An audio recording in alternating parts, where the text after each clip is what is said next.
อยู่ในหน้าที่3นะครับหัวข้อที่บรรยายในวันนี้ก็เป็นการละเมิดสิทธิบัตรนะครับในการประดิษฐ์มาตรา36รุ่น1และรุ่น2มาตรา36ทวีซึ่งขยายมาตรา36นะครับในตารางนะครับแล้วก่อนจะผ่านตารางนี้ไปจริงๆก็มีใต้มาตรา36ทวีไม่ได้เขียนไว้ก็คือการละเมิดอนุสิทธิบัตรซึ่งมาตรา65ทดให้นำมาตรา36ทวีมาใช้ด้วยครับถัดไปก็มีการพูดถึงเรื่องมาตรา35ทวีซึ่งบัญญัติว่าการกระทำใดๆก่อนออกสิทธิบัตรไม่ให้ถือว่าเป็นการละเมิดมีข้อยกเว้นและก็มีการก็จะพูดต่อไปเรื่องสิทธิบัตรการออกแบบการละเมิดสิทธิบัตรการออกแบบตาม63นะครับก็จะพูด3หัวข้อในเรื่องละเมิดสิทธิบัตรการประดิษฐ์ละเมิดอนุสิทธิบัตรและละเมิดสิทธิบัตรการออกแบบและตอนท้ายก็จะพูดเรื่องของข้อยกเว้นของการละเมิดสิทธิบัตรการประดิษฐ์ตอนท้ายของตารางที่ให้ดูนี้นะครับและข้อยกเว้นของการละเมิดสิทธิบัตรการออกแบบก็มีหัวข้อตามนี้นะครับ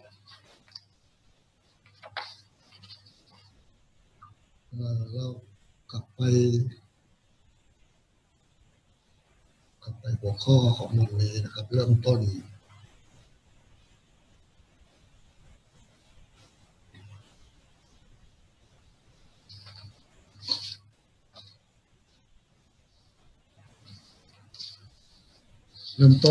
ก็คือมาตรา35ทวีนะครับ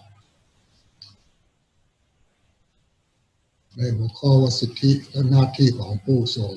สิทธิบัตรปัญหาว่าสิทธิตามสิทธิบัตรเกิดขึ้นเมื่อใดตามกฎหมายสิทธิและหน้าที่ผู้ทรงสิทธิบัตรเกิดเมื่อมีการรับจดทะเบียนและออกสิทธิบัตรหรืออนุสิทธิบัตรนะครับตามมาตรา35ทวีและ62ทวีผู้ขอรับสิทธิบัตรจะเปลี่ยนฐานะเป็นผู้ทรงสิทธิบัตรและผู้ทรงอนุสิทธิบัตรและมีสิทธิและหน้าที่ตามกฎหมาย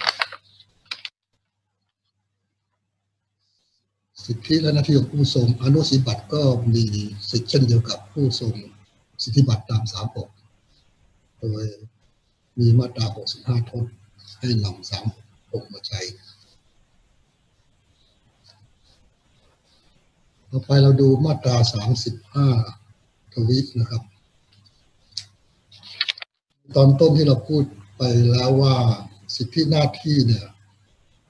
เกิดเมื่อมีการรับจดทะเบียนและออกสิทธิบัตรโดยมาตรา35ทวีตอนต้นเนี่ยจะดูตัวบทนะครับ35ทวีก็บัญญัติว่าการกระทำที่ขัดต่อมาตรา36ก่อนวันออกสิทธิบัตรนี้ให้ถือว่าเป็นการละเมิดสิทธิบัตรเป็นแต่นะครับนี้ก็เป็นการยืนยันหลักที่เราพูดแต่ต้นว่าสิทธินี้เกิดขึ้นเมื่อรับจดทะเบียนและออกสิทธิบัตรแต่อย่างไรก็ตามมาตรา35ทวีมีข้อยกเว้น2ข้อนะครับ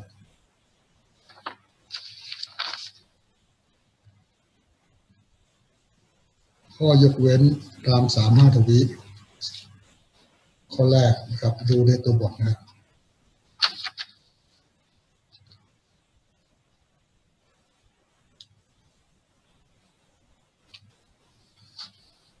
ในตัวบทเนี่ยมี2กรณีกรณีแรกเนี่ยนะครับมีการประกาศโฆษณาคำขอรับสิทธิบัตรตามมาตรา28 และผู้ฝ่าฝืนไม่สุจริตรู้ว่าการประดิษฐ์นั้น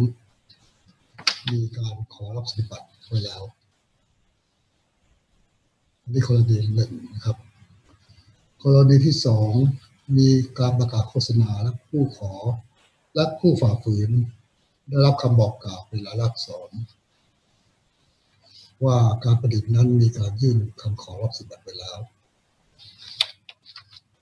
ถ้าผู้ฝ่าฝืนเข้ากรณีหนึ่งหรือสองนี้นะครับแม้ว่ายังไม่มีการออกสิทธิบัตรให้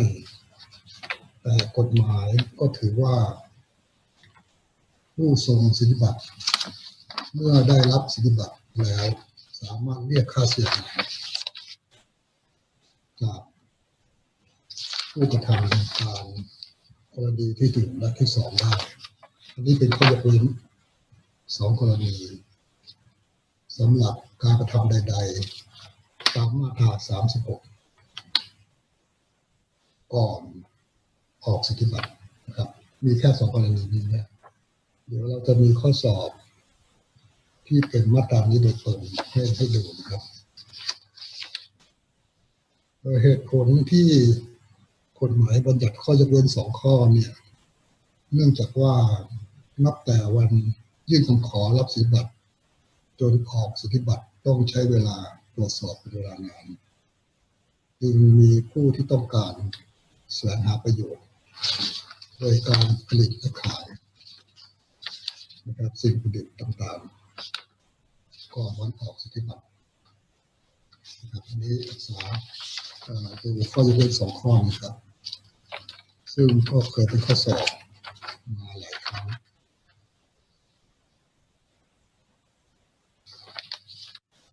มาดูข้อสอบข้อแรกเป็นข้อสอบผู้ช่วยสนามใหญ่ปี59มาตรา35ทวิครับข้อจริงในโจทย์มีว่านายเอกคิดประดิษฐ์แว่นตาดิจิทัลใช้ถ่ายรูปได้เมื่อแว่นตาผู้ใส่แว่นตากระพริบนะครับเราเอาเฉพาะประเด็นคือในข้อสอบนี้มี2ประเด็นนะครับประเด็นเรื่องความใหม่เรื่องเงื่อนไขการขอรับสิทธิบัตรด้วยแต่เราเอาเฉพาะประเด็นเรื่องละเมิดตาม35ทวีนะครับก็จริงว่าวันที่1มิถุนายน58นายเอกยื่นคำขอรับสิทธิบัตรการผลิตหลังจากนั้นนายเอกผลิตแว่นตาออกจำหน่ายต่อมา1 กันยายน 2558มีคำสั่งประกาศโฆษณาคำขอรับสิทธิบัตรศึกษาดูนะครับถ้าโจทย์มีคำว่าประกาศโฆษณาคำขอรับสิทธิบัตรก็จะเป็นกรณีที่35ทวีบอกไว้นะครับว่าถ้ามีการประกาศโฆษณาคำขอแล้วนะครับต่อมาวันที่1 ตุลาคม 2558นายบอยซึ่งรู้ว่าการผลิตดังกล่าวมีการขอรับสิทธิบัตรแล้วแต่นายบอยก็ได้ผิดผลิตแว่นตาดิจิทัลออกจำหน่ายนายเอกได้รับสิทธิบัตรวันที่1 ธันวาคม 2558อันนี้ก็มีการเรียกค่าเสียหายฟ้องนายบอยฐานละเมิดสิทธิบัตรนายบอยให้การต่อสู้ว่าได้ผลิตและจำหน่ายก่อนที่นายเอกได้รับสิทธิบัตรนะครับก็อ้างตาม36ทวีต้นนะครับว่าการกระทำ36ก่อนออกสิทธิบัตรนี่ถือเป็นการละเมิดนะครับสรุปข้อจริงเรื่องนี้ก็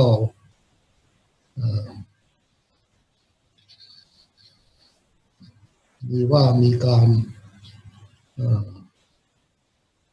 ประกาศโฆษณา1 กันยายน 58 1 ตุลาคม 58ในบอยรู้นะครับและ1 ธันวาคม 58ออกสิทธิบัตรจะเห็นได้ว่านะครับว่าในบอยเนี่ยแม้ว่าจะอ้างว่าผลิต ก่อนออกสิทธิบัตรไม่เป็นการละเมิดก็ตามอย่างไรก็ตามข้อจริงก็ปรากฏว่ามีการประกาศโฆษณา1 กันยาก่อนที่นายบอยจะผลิตออกจำหน่าย1 ตุลาฉะนั้นก็ถือว่าเข้าข้อยกเว้นตาม35 ทวีในกรณีที่1คือมีการประกาศโฆษณาแล้วและผู้ฝ่าฝืนนะครับไม่สุจริตรู้อยู่แล้วว่าการผลิตนั้นมีการยื่นคำขอรับสิทธิบัตรไปแล้วหลังจากนั้นนายเอกเมื่อนายเอกได้รับสิทธิบัตรแล้วก็ฟ้องเรียกค่าเสียหายจากนายบอยได้นะครับข้อต่อสู้ของนายบอยที่ว่าละเมิดก่อนออกสิทธิบัตรไม่เป็นละเมิดนั้นฟังไม่ขึ้นนะครับอันนี้เป็นข้อสอบของผู้ช่วยมีข้อสอบอีกข้อหนึ่งในประเด็นนี้เช่นเดียวกันนะข้อสอบของผู้ช่วยเหมือนกัน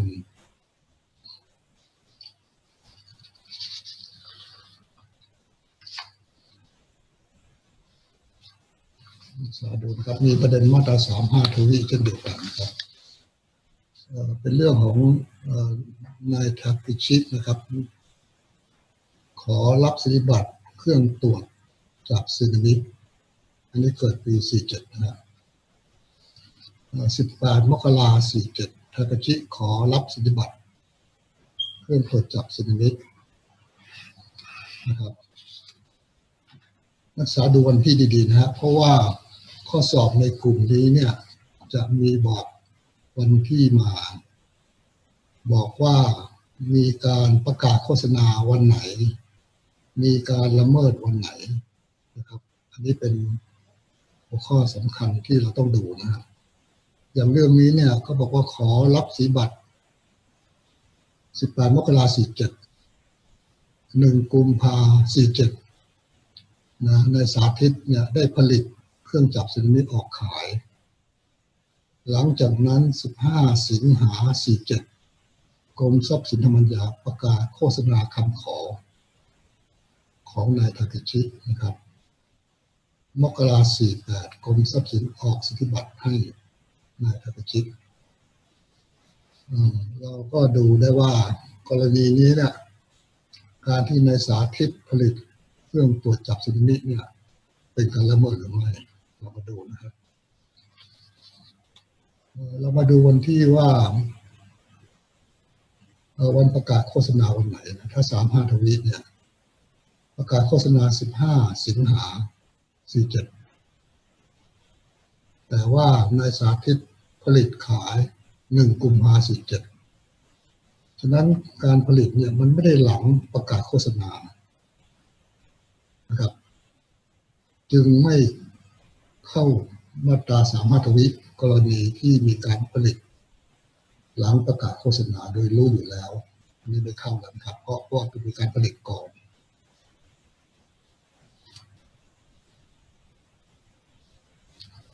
นั่นก็เป็นประเด็นของมาตรา35 ทวีนะครับ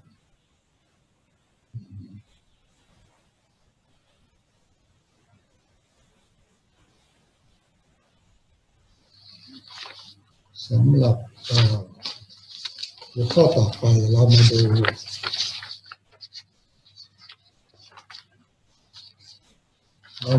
หัวข้อของสิทธิของผู้ทรงสิทธิบัตรมี4 ประการ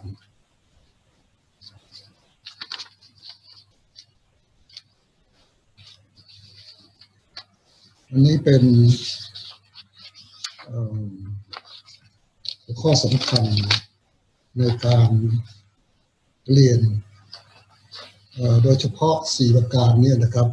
เราเรียนว่าสิทธิข้อที่1สิทธิเด็ดขาดในการแสวงหาประโยชน์จากการประดิษฐ์และการออกแบบที่ได้รับสิทธิบัตรหรืออนุสิทธิบัตรเป็นสิทธิที่สำคัญที่สุดเราต้องให้ความสำคัญเพราะว่าสิทธินี้เนี่ยจะเป็นตัวกำหนด สิทธิของผู้ทรงสิทธิบัตรและกำหนดการกระทำที่เป็นการละเมิดทำไมเรามาดูก่อนนะสิทธิสี่อันนี้เราไล่ทีละอันกันครับหนึ่งสิทธิเด็ดขาดแสวงหาประโยชน์จากการประดิษฐ์การออกแบบสองสิทธิที่ใช้ถ้อยคำที่แสดงว่าได้รับสิทธิบัตรหรืออนุสิทธิบัตรสามสิทธิที่อนุญาตให้บุคคลอื่นใช้สิทธิตามสิทธิบัตรหรืออนุสิทธิบัตรสี่สิทธิในการโอนสิทธิบัตรหรืออนุสิทธิบัตรเรามาดูต่อไปว่าสิทธิเด็ดขาดสิทธิอันแรกเนี่ยมีความหมายอย่างไรนะครับก่อนที่จะเข้าไปตรงนั้นเรามาดูก่อนว่าทำไมกฎหมายถึงให้สิทธิเด็ดขาดเราอย่าลืมว่าผู้ประดิษฐ์คิดค้นเนี่ยเขาได้ใช้ความคิดใช้แรงงานใช้ทุนในการประดิษฐ์คิดค้นฉะนั้นกฎหมายสิทธิบัตรจึงให้ค่าตอบแทนเป็นสิทธิแต่ผู้เดียวหรือสิทธิเด็ดขาดในการแสวงหาประโยชน์นะครับสิทธิเด็ดขาดในนี้เนี่ยก็มีอยู่ในมาตรา36กับ63นะครับเดี๋ยวรายละเอียดเราจะพูดต่อไป36ก็เป็นการประดิษฐ์63ก็เป็นการออกแบบเรามาเริ่มต้นดูว่าสิทธิเด็ดขาดนี้คืออะไรนะครับเขาบอกว่าสิทธิเด็ดขาดเป็นสิทธิที่ให้ความคุ้มครองผลประโยชน์ทางตลาดหรือทางเศรษฐกิจพูดง่ายว่าให้ผู้ทรงสิทธิ์ผูกขาดตลาดผูกขาดอะไรบ้างครับผูกขาดในการผลิตการใช้การขายการนำเข้าและคำว่าตลาดนี้คือตลาดในประเทศไทยในราชอาณาจักรนะครับไม่ใช่หลักดินแดนอันนี้คือสิทธิที่ให้แสวงหาประโยชน์สิทธิเด็ดขาดเนี่ยเรามีมาตรา36-63ซึ่งให้สิทธิแต่ผู้เดียวทางแพ่งแล้วนะครับก็ยังมีทางอาญาด้วยในกรณีที่ฝ่าฝืน36-63ต้องรับโทษทางอาญาตามมาตรา85และ86กรณีที่เป็นการฝ่าฝืนอนุสิทธิบัตรนั้นคดีที่ละเมิดสิทธิบัตรอาจจะฟ้องทั้งคดีแพ่งและคดีอาญา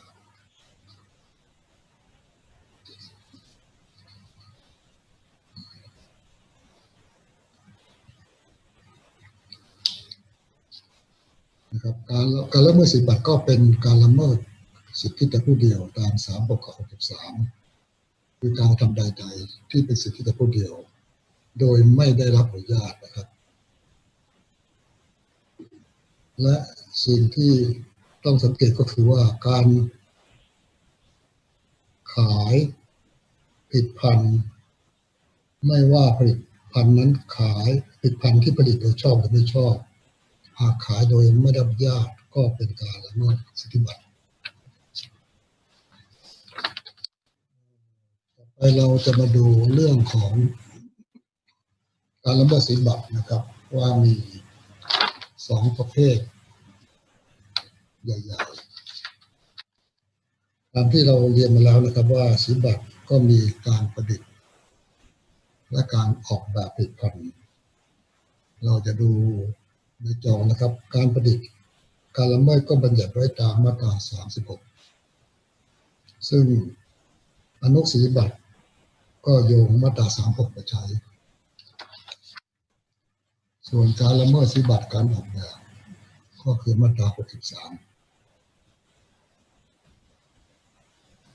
นะครับนี้ผ่านตรงนี้นะครับอันนี้เรามาดูตาม36ก่อนว่าการละเมิดสิทธิบัตรการประดิษฐ์เนี่ย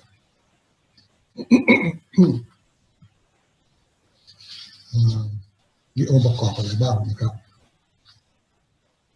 องค์ประกอบข้อแรกก็คือมีการกระทำใดๆอันเป็นสิทธิแต่ผู้เดียวตามมาตรา36 ซึ่งมีสองวรรคโทษนะมีสองอนุอนุหนึ่งและอนุสองศึกษาดูตัวบทตามไปนะครับ เราดู36นะครับ36เนี่ยคำแรกของมาตรานี้ใช้คำว่าผู้ทรงสิทธิบัตรเท่านั้นก็หมายถึงว่าเป็นสิทธิแต่ผู้เดียวนะครับและในอนุหนึ่งก็ใช้คำว่าในกรณีสิทธิบัตรผลิตภัณฑ์มีสิทธิอะไรบ้างนะครับกรณีที่สองสิทธิบัตรในกรรมวิธีนั้นเวลาเราจะวิจัยการละเมิดสิทธิบัตรการประดิษฐ์เราอาจจะต้องกลับไปดูว่าผลิตภัณฑ์การประดิษฐ์นั้นเนี่ยได้จดสิทธิบัตรอะไรไว้เป็นสิทธิบัตรผลิตภัณฑ์หรือสิทธิบัตรกรรมวิธีเพราะว่าสิทธิสองอนุนี้แตกต่างกันนะครับ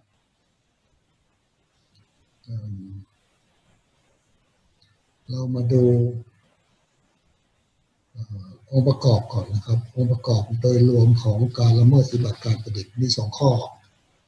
ตามจอนะครับคือมีการกระทำตาม36อันที่2ต้องดูด้วยว่าผลิตภัณฑ์หรือกรรมวิธีที่ละเมิดเป็นผลิตภัณฑ์ตามสิทธิบัตร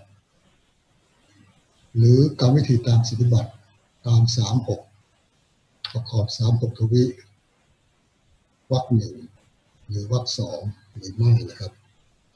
พูดง่ายๆว่าต้องดูทั้งการกระทำและผลิตภัณฑ์นั้นว่าเป็นผลิตภัณฑ์ตามสิทธิบัตรหรือไม่เรามาดูในรายละเอียดต่อไปนะครับถ้าเรามาดูแยกเป็นข้อหนึ่งที่ว่าเป็นการกระทำเลยครับก็มีบัญญัติลงไปในอนุหนึ่งว่าสิทธิที่มีคืออะไรสิทธิในการผลิตใช้ขายมีเพื่อขายเสนอขายหรือนำเข้าในราชอาณาจักรอันที่สองกรรมวิธีสิทธิในการใช้กรรมวิธีนะครับผลิตใช้ขายมีเพื่อขายเสนอขายนำเข้าซึ่งเป็นตามกรรมวิธี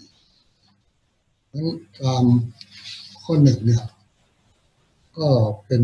การกำหนดว่าองค์ประกอบต้องมีการกระทำใด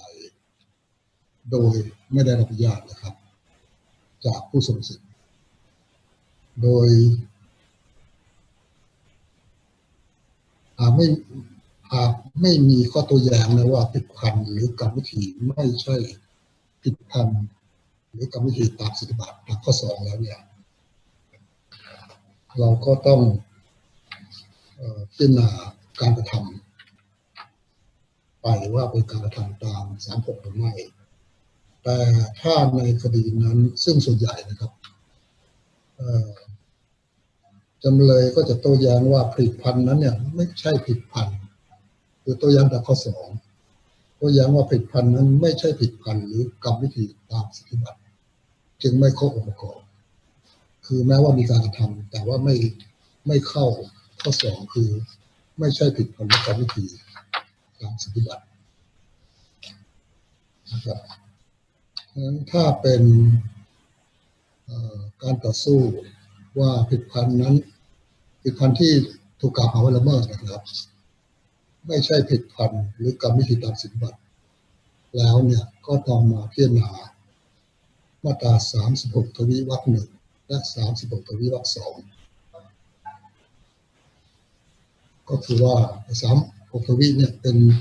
มาตราขยายความมาตรา36จะอธิบายลงไปในรายละเอียดว่าเป็นการละเมิดโดยผลิตภัณฑ์นั้นเป็นผลิตภัณฑ์ตามสิทธิบัตรหรือไม่นะครับเราเทียบง่ายๆกับ36ทวีเนี่ยคล้ายๆถ้าเทียบเครื่องหมายการค้าก็เหมือนกับว่าจะพวกสินค้านะครับเทียบได้กับสินค้าเป็นพวกสินค้าที่จดทะเบียนไว้หรือไม่ครับ ทำไมเราต้องมีมาตรา36ทวิเพราะว่าเราดูในตัวบทฮะมาตรา36เนี่ยเขาจะมีตอนท้ายนะดูตอนท้ายของอนุหนึ่งนะครับผลิตภัณฑ์สิทธิในการผลิตนะซึ่งผลิตภัณฑ์ตามสิทธิบัตรนะครับและอนุ2ตอนท้ายก็เช่นกันต้องเป็นใช้กรรมวิธีตามสิทธิบัตรฉะนั้นองค์ประกอบข้อ2เนี่ยจึงสำคัญถ้าไม่ใช่ ถ้าไม่ใช่ผลิตภัณฑ์หรือกรรมวิธีตามสิทธิบัตรแล้วก็ไม่เป็นการละเมิดอันนี้เป็นการปูพื้นเบื้องต้นนะครับซึ่ง36ทวิวรรค1และวรรค2เนี่ยวรรค1เป็นเรื่องผิดพันธ์หรือกรรมวิธีที่ละเมิดอยู่ภายในขอบเขตของข้อถือสิทธิ์ตาม36ทวิวรรค1แต่กรณี36ทวิวรรค2เนี่ยแม้ไม่ได้ระบุไว้ในข้อถือสิทธิ์โดยเฉพาะเจาะจงแต่มีคุณสมบัติประโยชน์ใช้สอยเกิดผลทำนองเดียวกันตาม36ทวิวรรค2ก็เป็นการละเมิดเช่นกันนะครับอันนี้ต้องเรียนว่า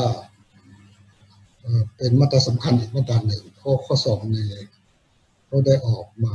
เมื่อประมาณ 3-4 ปีมานี้เดี๋ยวเราจะดูข้อ2เลยนะครับในประเด็นนี้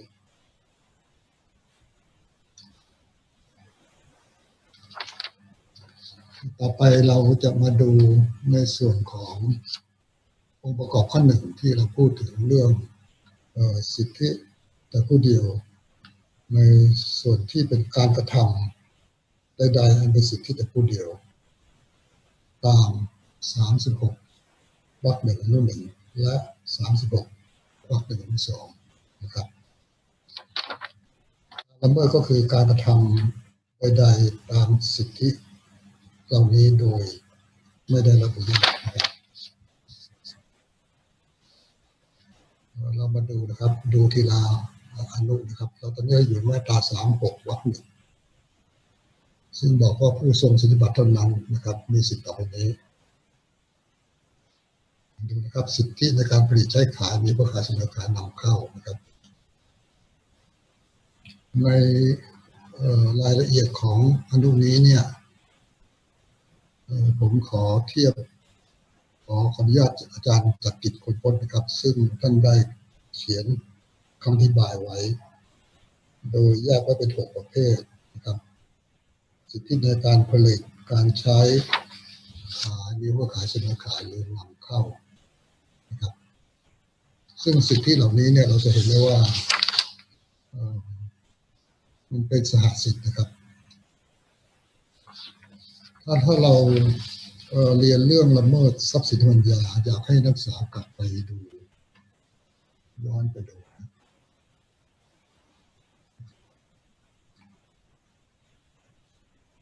ในตารางเปรียบเทียบเนี่ย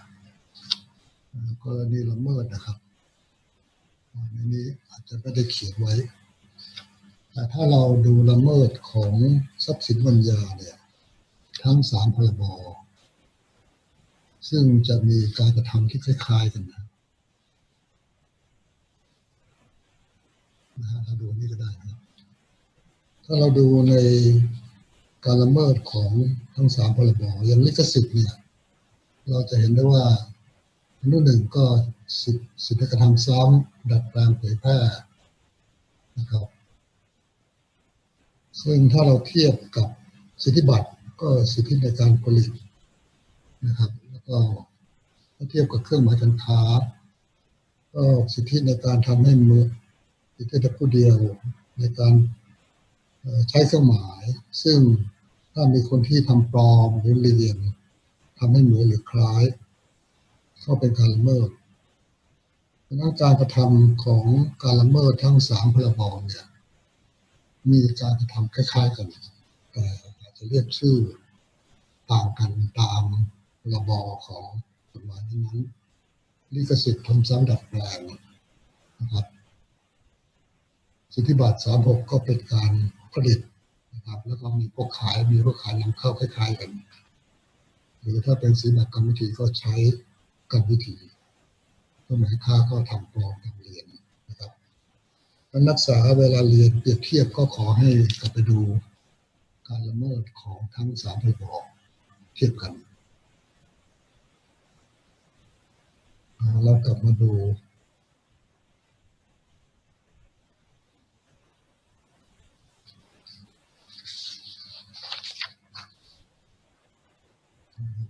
เนี่ยนะฮะกลับมาดูตอนนี้ก็ลงรายละเอียดของแต่ละสิทธิ์นะครับสิทธิแต่ละตัว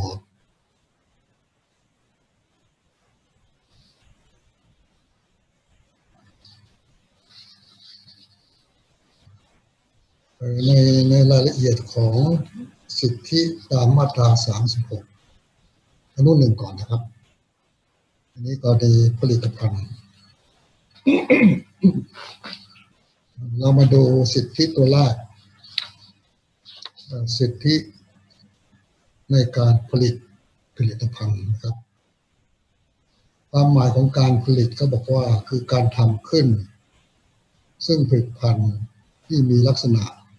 อย่างเดียวกับที่ผู้ทรงสิทธิบัตรจดทะเบียนไว้คือถ้าทำออกมาผลิตภัณฑ์เหมือนกันก็เป็นละเมิดไม่ว่านะครับการกระทำนั้นจะใช้วิธีการผลิตวิธีใดพูดง่ายๆว่าเราไม่ดูวิธีการผลิตเพราะว่าสิทธิตามอนุ1นี้เป็นสิทธิผลิตภัณฑ์ถ้ามีการผลิตผลิตภัณฑ์ออกมาเหมือนกันก็เป็นการละเมิดแล้วนะครับนี่ปัญหาต่อไปว่าอะไรคือการผลิตนะครับในตำราของท่านอาจารย์กับกิจนี้ก็ได้อธิบายว่า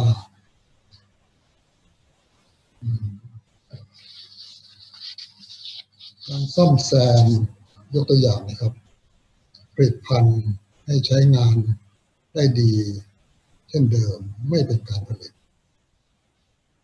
นะครับก็คือมีการซื้อผลิตภัณฑ์มาแล้วก็ปรากฏว่าผลิตภัณฑ์ชำรุดจะซ่อมแซมได้ไหมนะครับซ่อมแซมเป็นการผลิตหรือไม่ในกรณีนี้นะถ้าเป็นการซ่อมแซมให้ผลิตภัณฑ์นั้นกลับไปใช้ได้ดีดังเดิมก็ไม่เป็นการผลิตเหตุผลก็คือว่าไม่ได้เป็นการรบกวนกสิทธิ์ในการแสวงหาประโยชน์ของผู้ทรงสิทธิ์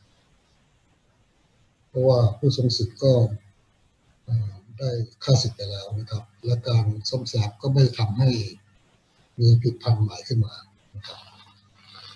นั่นกรณีแรกซ่อมแซมให้ดีดังเดิมกรณีที่2ถ้าซ่อมแซมแล้วเนี่ยต้องไม่เปลี่ยนแปลง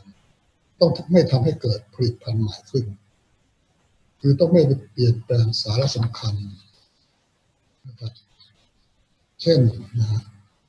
รถเข็นไฟฟ้าซื้อมาแล้วเนี่ยเราไปดัดแปลงรถเข็นไฟฟ้าให้วิ่งเร็วขึ้นใช้พลังงานน้อยลงอย่างนี้เนี่ยเป็นการผลิตนะครับถือว่าเป็นการละเมิดสิทธิบัตรแล้วเพราะเราไปเปลี่ยนแปลงสาระสำคัญของสิ่งผลิตนะครับ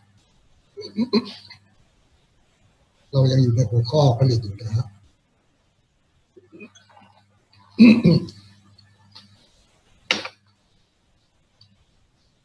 กรณีที่3เนี่ยถ้าผลิตภัณฑ์นั้นชำรุดเสียหายบุบสลายไปทั้งหมดแล้วเราไปทำขึ้นใหม่อันนี้ก็ไม่ใช่การซ่อมแซมนะแต่กฎหมายถือว่าเป็นการผลิตผลิตภัณฑ์แล้วเป็นการละเมิดโดยการผลิตที่ยกตัวอย่างมาทั้ง3กรณีเนี่ยเป็นการซ่อมแซมผลิตภัณฑ์ที่ซื้อมาโดยชอบนะครับแต่ถ้าเป็นผลิตภัณฑ์ที่ละเมิดคือที่ซื้อมาโดยไม่ชอบก็คือว่าเป็นของละเมิดแล้วเนี่ยการซ่อมแซม ไม่ว่ากรณีใดๆก็เป็นการละเมิดเสมอนะครับนั้นเป็นสิทธิประการแรกเรื่องผลิตสิทธิประการที่สองเรื่องใช้ผลิตภัณฑ์ความหมายของการใช้ก็คือการนำผลิตภัณฑ์ไปใช้ประโยชน์ทางใดทางหนึ่งตามวัตถุประสงค์ของการผลิตเช่นนำเครื่องดูดฝุ่นไปใช้ดูดฝุ่นนะครับการใช้ที่จะเป็นการละเมิดสิทธิบัตรเนี่ยต้องเป็นการใช้ผลิตภัณฑ์ที่ละเมิดนะครับเช่นในกอผลิตเครื่องกำหนดนะฮะโดยไม่ได้รับความยินยอมจากผู้ทรงสิทธิ์แล้วไปขายให้ในขอซื้อเครื่องกำหนดมาใช้นะครับในขอผลิตในขอผิดละเมิดโดยการใช้ผลิตภัณฑ์อันนั้นเป็นกรณีการใช้นะครับที่ว่าถือละเมิดต้องเป็นการใช้ผลิตภัณฑ์ที่ละเมิดจึงจะเป็นการละเมิด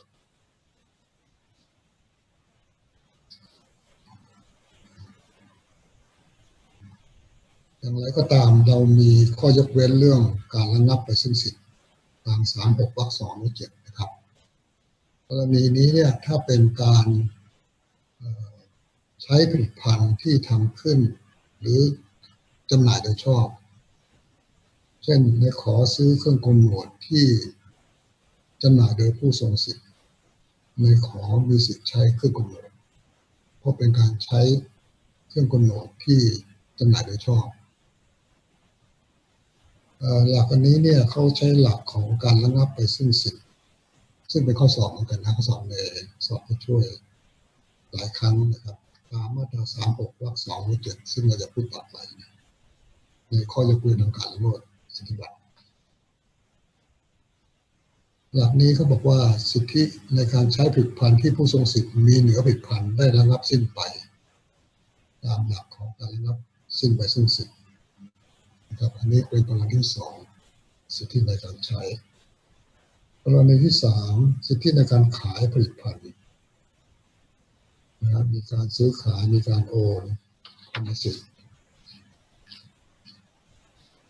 กรณีนี้เนี่ยสิทธิอันนี้เนี่ยขายนะครับถ้าปราศจากความยินยอมเป็นการละเมิดเสมอนะครับไม่คำนึงว่าผลิตโดยบุคคลใดนะครับ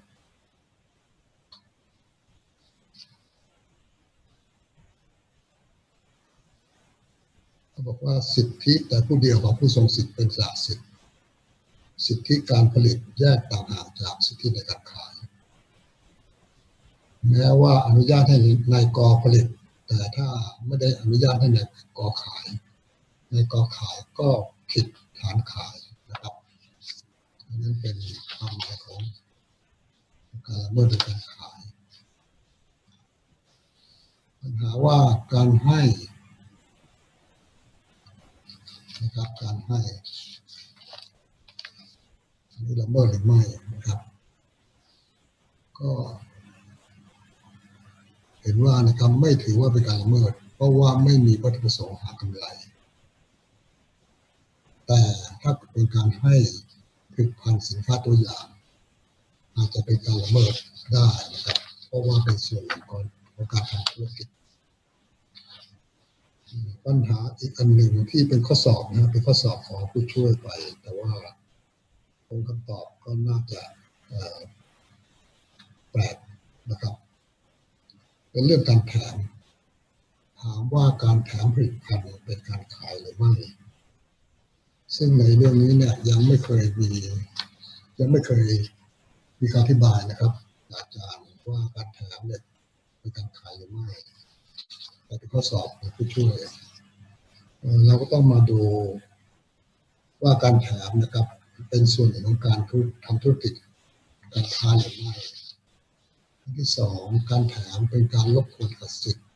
ในการแสวงหาประโยชน์ของผู้ทรงสิทธิบัตรหรือไม่ในข้อแรกเนี่ยเรามาดูว่าการแถมเป็นส่วนหนึ่งของธุรกรรมการค้าหรือไม่ก็คงตอบได้ว่าเป็นนะครับเพราะถ้าไม่มีการขายสินค้าหลักก็ไม่อาจจะแถมผลิตภัณฑ์ไป ไปได้นะครับเพราะว่าเวลาขายเนี่ยก็ได้ขายผู้ขายก็โอนทั้งสินค้าหลักและของแถมให้นะครับดังนั้นการแถมจึงน่าจะเป็นการขายนะครับประเด็นแรกประเด็นที่สองเรามาดูว่าการแถมเนี่ยเป็นการรบกวนขัดสิทธิของผู้ทรงสิทธิ์หรือไม่นะครับตามมาตรา36เพราะว่า36เขาบอกว่าสิทธิที่แต่ผู้เดียวเป็นการสิทธิการให้สิทธิเพื่อแสวงหาประโยชน์แก่ผู้ทรงสิทธิ์แต่ว่าถ้ามีการแถมเนี่ยจะทำให้ผู้ทรงสิทธิ์เจ้าของสิทธิ์เนี่ยขายสินค้าได้ไหมสมมติว่าในข้อจริงในเรื่องนี้นะครับมีการตู้เย็นกับของแถมที่เปิดกฎหมายถ้าสมมติว่าขายตู้เย็นไปได้10,000 เครื่องแถมไป10,000 ชิ้นเนี่ยนะครับจะทำให้เจ้าของสิทธิบัตรขายสินค้าได้ไหมหรือขายได้น้อยลงไหมก็ต้องตอบว่าต้องขายได้น้อยลงเพราะคนอื่นเอาของเอาสิ่งประดิษฐ์ที่เป็นสิทธิบัตรไปแทนซะแล้วนะครับเจ้าของสิทธิ์ก็ขายไม่ได้นะครับก็เป็นการขัดต่อการแสวงหาประโยชน์ของเจ้าของสิทธิ์การแถมยังเป็นการเลี่ยงกฎหมายได้นะครับถ้าปล่อยให้อ้างว่าการแถมไม่ใช่ขายก็จะเอาราคาของแถมไปบวกกับสินค้านะครับแล้วก็บอกว่าไม่ใช่แถมนี่เป็นการขายรวมกันไปนะครับการแถมยังทำให้สินค้าที่ละเมิดได้แพร่หลายออกไปส่งเสริมให้คนหาช่องทางละเมิดได้นะครับในข้อสอบเรื่องนี้เนี่ยมีประเด็นข้อสอบที่ช่วยปี57นะครับมีประเด็นเรื่องการแถมเป็นการขายหรือไม่นะครับซึ่งคำตอบในเรื่องนี้เนี่ยทักษะดูโดยกันแล้วว่ามีเหตุผลเลยนะครับบริษัททิมเนี่ยได้รับอนุสิทธิบัตรผลิตภัณฑ์ที่เปิดกฎหมายเป็นอนุสิทธิบัตรที่เปิดกฎหมายนะครับต่อมาเนี่ยบริษัทเอกเนี่ยขายตู้เย็นแล้วก็แถม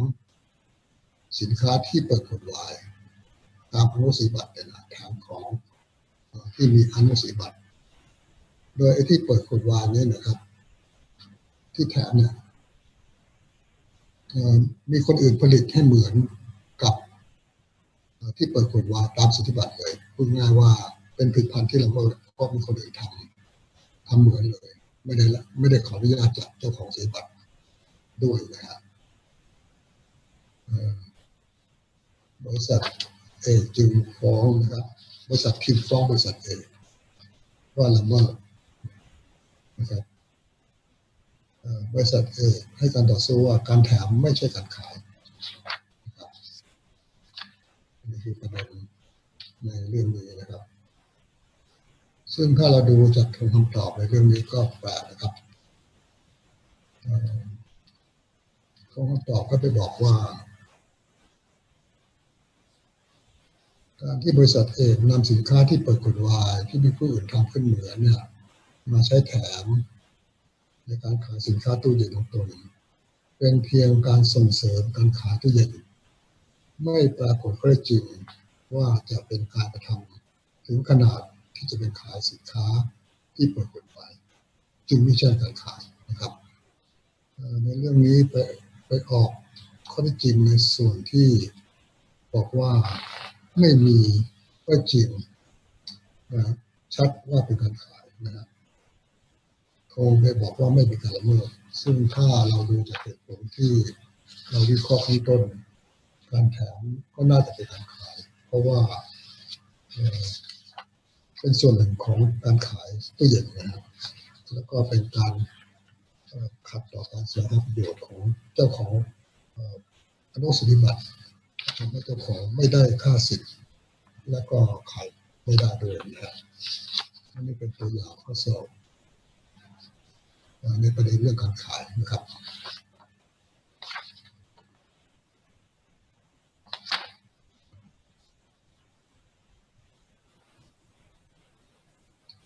ในหัวข้อต่อไปก็เป็นสิทธิมีไว้เพื่อขายนะครับมีไว้เพื่อขายการมีไว้เพื่อขายเป็นการเก็บรักษาหรือมีไว้ โดยมีวัตถุประสงค์นำผลิตภัณฑ์ออกไปขายนะเช่นเก็บไว้ในโกดังสินค้านะครับต่อไปก็สิทธิในการเสนอขายหมายถึงการเสนอสินค้าแก่ผู้อื่นเพื่อให้ซื้อสินค้าเช่นการวางจำหน่ายในตลาดส่งแคตตาล็อกไปนะครับก็เป็นการเสนอขาย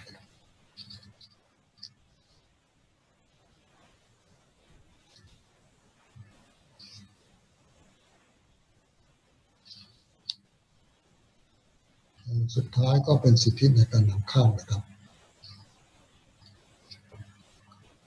การนำเข้าเนี่ยก็เป็นสิทธิแต่ผู้เดียวนะครับนำเข้าในราชอาณาจักรเจตนารมณ์ก็ต้องการให้ผู้ทรงสิทธิ์ผูกขาดการขายในประเทศนะครับไม่ต้องการให้มีใครมาขายแข่งนะครับการนำเข้าที่เป็นการละเมิดสิทธิบัตรเนี่ยต้องหมายถึงว่าเป็นการนำเข้าผลิตภัณฑ์ที่จำหน่ายโดยบุคคลอื่นที่ไม่ใช่ผู้ทรงสิทธิ์คือมีการขายโดยคนอื่นนะไม่ใช่เจ้าของสิทธิ์นะครับหรือไม่ได้รับความยินยอมจากผู้ทรงสิทธิ์พูดง่ายๆว่า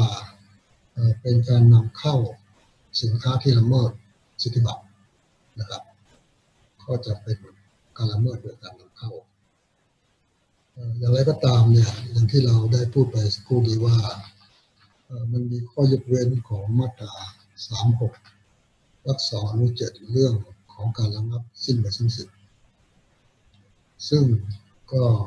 เคยเป็นข้อสอบในด้วยนะครับถ้าเป็นกรณีนำเข้าผลิตภัณฑ์ที่ผู้ทรงสิทธิ์เป็นผู้นำออกจำหน่ายหรือรู้เห็นยินยอมให้นำออกจำหน่ายการนำเข้าก็ไม่ใช่เป็นการนำเข้าสินค้าที่ละเมิดแต่เป็นสินค้าที่ผลิตจำหน่ายโดยชอบนะครับในมาตรา36 วรรค 2 อนุ 7ก็ได้บัญญัติไว้ว่าสิทธิตามสิทธิบัตรเหนือสินค้าดังกล่าวระงับสิทธิ์ไปนะครับไม่เป็นการละเมิดนั่นเป็นการนำเข้าสินค้าที่ชอบนะครับแต่ถ้าเป็นการละเมิดต้องเป็นการนำสินค้านำเข้าสินค้าที่ละเมิดจึงจะเป็นการละเมิดตามมาตรา36 วรรค 1 อนุ 1ครับในหลักของการระงับไปซึ่งสิทธิ์เนี่ยของไทยมันมีหลายกรณีนะครับของไทยใช้ระดับระงับไปสิ้นสิทธิ์ในระดับระหว่างประเทศ international extortion นะครับนี่เป็นกรณีการกระทำใดๆตามมาตรา36 วรรค 1 อนุ 1ซึ่งมีกรณีผลิตใช้ขายนำเข้าเรามาดูตัวอย่างข้อสอบสักข้อหนึ่งในประเด็นนี้ครับเป็นข้อสอบผู้ช่วยปี 43นะครับในประเด็นนี้ประเด็นที่เรากำลังพูดอยู่ก็จริงบอกว่าปี 37ในต่องของรับสิทธิบัตรเครื่องจักรอันนี้ข้อสอบมีจากง่ายๆนะสมัยก่อนปี 40กรมทรัพย์สินออกสิทธิบัตรให้ในต่องครับในต่องก็ได้ผลิตเครื่องจักรออกขายในเรื่องนี้มีต่องสิทธิ์ฉ่อย3 คนในสิทธิ์เนี่ยซื้อเครื่องจักรมา1 เครื่องแล้วผลิตเรียนแบบเครื่องจักรตามสิทธิบัตรของในต่องพอผลิตแล้วเนี่ยก็ขายให้ในฉ่อยในฉ่อยซื้อมาแล้วก็ส่งออก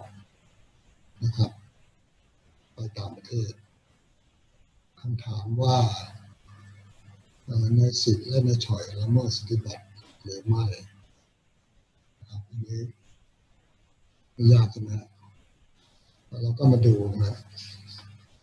ในต่องเป็นผู้ทรงสิทธิบัตรซึ่งมีอายุคุ้มครอง20 ปี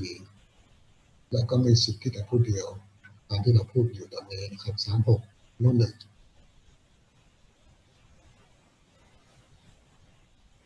การกระทำของนายสิทธิ์เนี่ย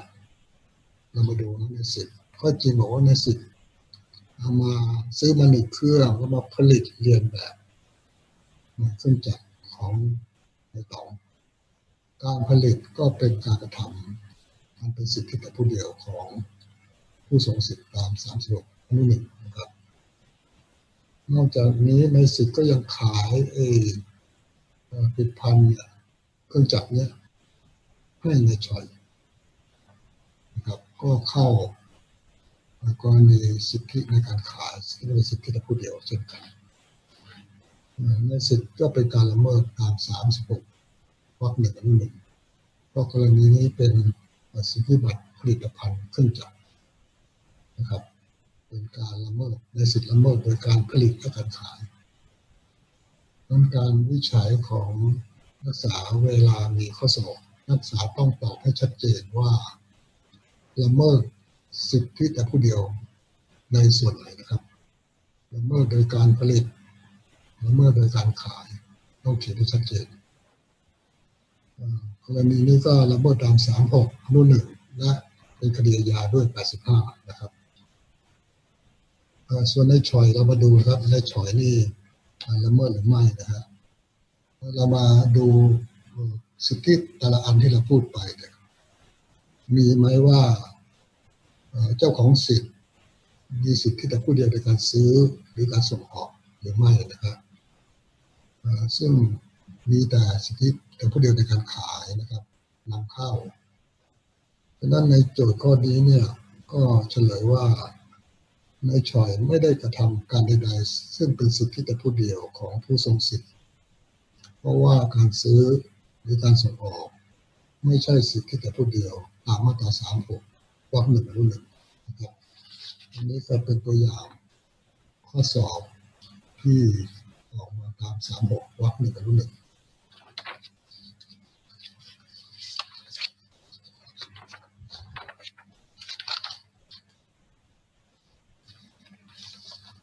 ต่อไปเราเริ่มหัวข้ออนุ 2นะครับ36 วรรค 1 อนุ 2ที่เราพูดถึงสิทธิบัตรผลิตภัณฑ์ตอนนี้เรามาอยู่อนุ 2คือสิทธิบัตรกรรมวิธีในการดำเนินนะครับในอนุ 2บอกว่ากรณีสิทธิบัตรกรรมวิธีสิทธิในการใช้กรรมวิธีตามสิทธิบัตรนะครับแล้วหลังจากนั้นก็มีคำว่าผลิตใช้ขายมีเพื่อขายเสนอการนำเข้านะครับซึ่งผลิตภัณฑ์ที่ผลิตโดยใช้กรรมวิธีตามสิทธิบัตรซึ่งในอนุนี้เนี่ยเราก็แยกสิทธิเด็ดขาดได้เป็น2 กรณีนะฮะกรณีแรกก็เป็นสิทธิเด็ดขาดในการใช้นะครับก็คือสิทธิเหนือกรรมวิธีนั้นสิทธิที่2คือสิทธิเด็ดขาดเหนือผลิตภัณฑ์ที่ผลิตโดยใช้กรรมวิธีที่2เรามาดูสิทธิเด็ดขาดเหนือกรรมวิธีในข้อแรกนะครับเรามาดูความหมายของการใช้กรรมวิธีการใช้กรรมวิธีตามสิทธิบัตรเนี่ยเขาบอกว่าหมายถึงการนำเอากรรมวิธีตามสิทธิบัตรไปใช้เพื่อให้เกิดผลอย่างหนึ่งอย่างใดตามที่ระบุไว้ในข้อที่10และได้อธิบายต้นเติมว่าการใช้กรรมวิธีเนี่ยมีคือสิทธิบัตรในกรรมวิธีเนี่ยให้ความคุ้มครองลักษณะที่จำกัดก็หมายความว่ามันแคบนะครับแคบยังไงนะก็บอกว่าถ้าจดว่าคุ้มครองของคุ้มครองสิทธิบัตรกรรมวิธีที่1อย่างนี้นะถ้ามีคนอื่นไปใช้กรรมวิธีที่2อันนี้ไม่ละเมิดเพราะว่าไม่ใช่กรรมวิธีที่จดไว้นะฮะฉะนั้นจึงมีคำอธิบายหรือฎีกาตัดสินไว้ว่าสิทธิบัตรผลิตภัณฑ์เนี่ยคุ้มครองมากกว่าสิทธิบัตรกรรมวิธีซึ่งเดี๋ยวเราจะดูต่อไปนะครับ ส่วนการละเมิดโดยการใช้กรรมวิธีเนี่ยเขาบอกว่าจะเป็นละเมิดต้องเป็นการปฏิบัติตามขั้นตอนวิธีการที่ระบุไว้ในคำขอรับสิทธิบัตรอย่างเป็นขั้นเป็นตอนนะครับถึงแม้ว่าจะใช้กรรมวิธีขาดไปบางส่วนแต่ถ้าส่วนที่ขาดไม่ใช่ส่วนที่เป็นสายสำคัญการกระทำก็เป็นการละเมิดได้นะครับพูดง่ายๆว่าถ้าใช้กรรมวิธีในส่วนสายสำคัญไปก็เป็นละเมิดแล้วนะครับ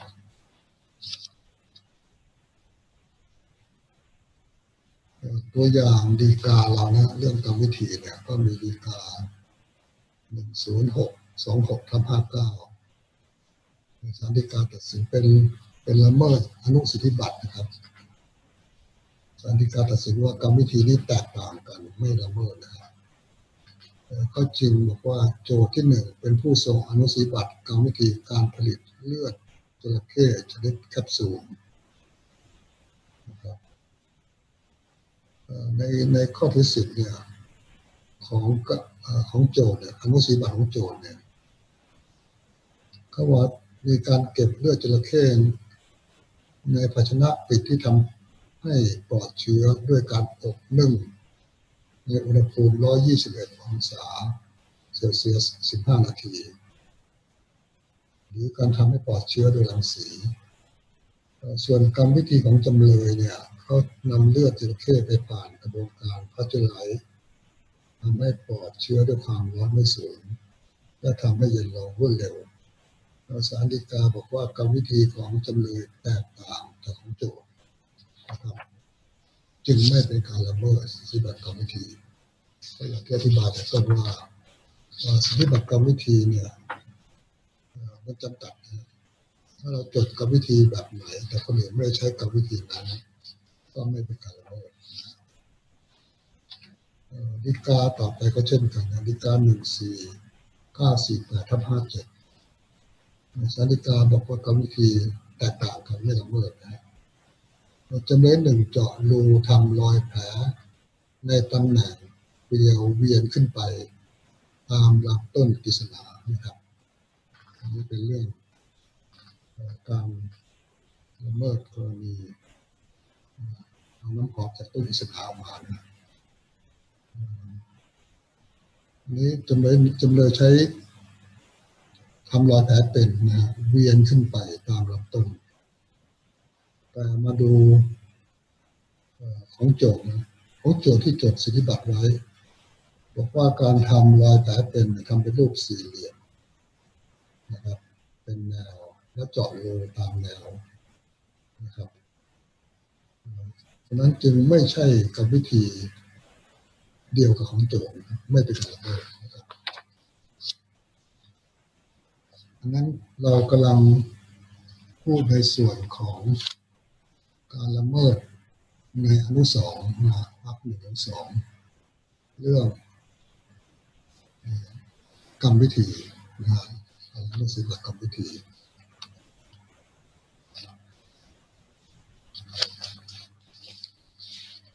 ต่อไปเรามาดูหัวข้อต่อไป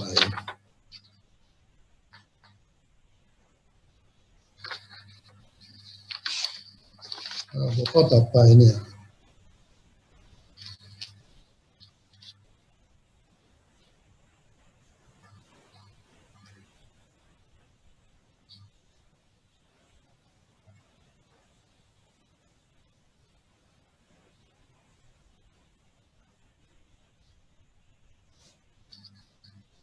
คือที่เราได้พูดไว้แต่แรกว่าการละเมิดเนี่ย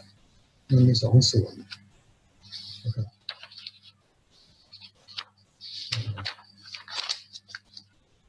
ส่วนแรกก็คือมาตรา36ที่เราพูดไปนะครับวรรค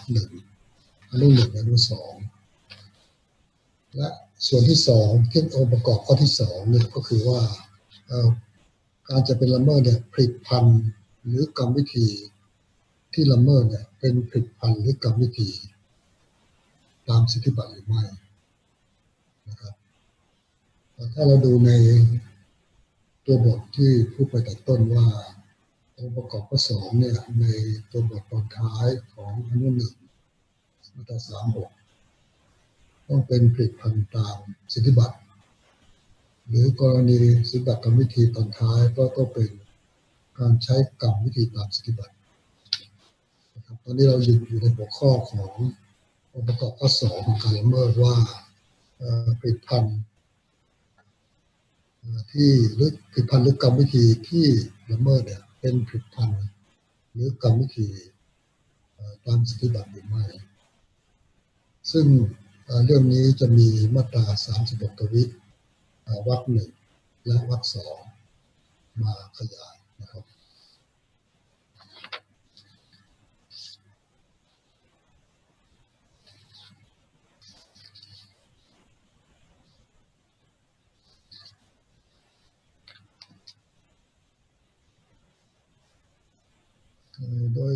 โดยปกติแล้วเนี่ยการละเมิดนะครับก็เรียกว่าเราจะดูจากข้อถือสิทธิ์นะครับเวลาละเมิดเนี่ยศาลจะดูว่าตอนจดสิทธิบัตรเนี่ยข้อถือสิทธิ์ระบุว่าอย่างไรนะครับ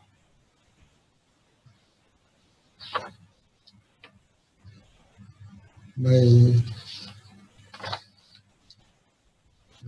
ผลิตภัณฑ์ที่ถูกกล่าวหาว่าละเมิดเนี่ยนะครับเป็นผลิตภัณฑ์อยู่ในข้อถือสิทธิ์หรือไม่นะครับอันนี้เป็นหลักๆของการพิจารณาเป็นผลิตภัณฑ์ตามสิทธิบัตรหรือไม่ซึ่งจะต้องดูข้อถือสิทธิ์เป็นหลักนะครับเรามาดูกฎหมายอังกฤษเขาบอกว่าการละเมิดสิทธิบัตรเนี่ย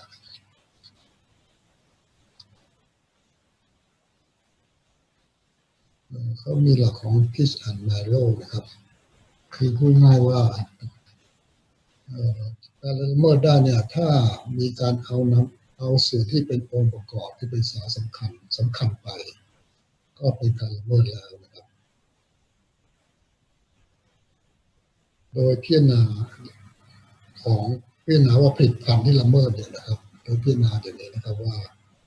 มีลักษณะที่สำคัญเป็นอย่างเดียวกันกับสิทธิบัตรการประดิษฐ์ตามสิทธิบัตรหรือไม่นะครับมีลักษณะนะฮะ essential feature นะครับที่2มาดูว่าทำหน้าที่สำคัญ essential function นะครับแล้วก็อันที่3ให้ผลอย่างเดียวกันไหมนะครับถ้า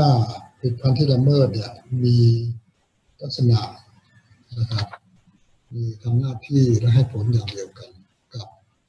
การประดิษฐ์ตามสิทธิบัตรแล้วเนี่ยก็ถือว่าเป็นการละเมิดโดยการเอาส่วนที่เป็นองค์ประกอบสำคัญไป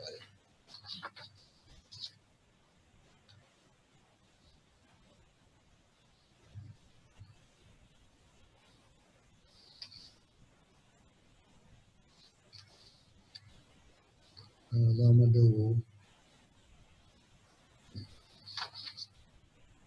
ตามมาตรา36 ทวินะครับที่มี2อนุนะครับคือ36เนี่ยมันบอกเฉยๆว่าเป็นผลิตภัณฑ์ที่เราพูดเมื่อกี้ว่าผลิตภัณฑ์ตามสิทธิบัตรอนุ1หรืออนุ2เป็นการใช้กรรมวิธีตามสิทธิบัตรนะครับแต่เวลาการสู้คดีกันเนี่ยก็อย่างที่ได้พูดแต่ต้นว่าก็มีการสู้ว่าผลิตภัณฑ์นั้นไม่เหมือนนะ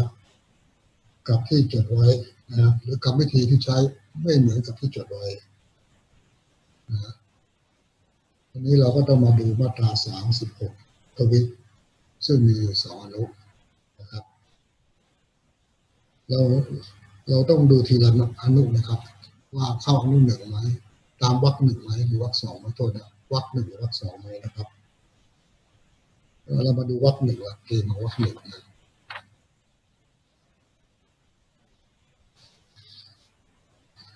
วรรค1ก็บอกว่านะครับสิทธิของผู้ทรงสิทธิบัตรตาม36นะในการประดิษฐ์มีขอบเขตดังที่ระบุไว้ในข้อที่10คือ36 วรรคหนึ่งเนี่ยเขาตีความทวิวรรคหนึ่งนะครับพูดง่ายว่าถ้าดูขอบเขตแล้วเนี่ยครับอยู่ในข้อถือสิทธิ์นะฮะแล้วเนี่ยก็เป็นการละเมิดเป็นการตีความถ้อยคำที่ระบุในข้อถือสิทธิ์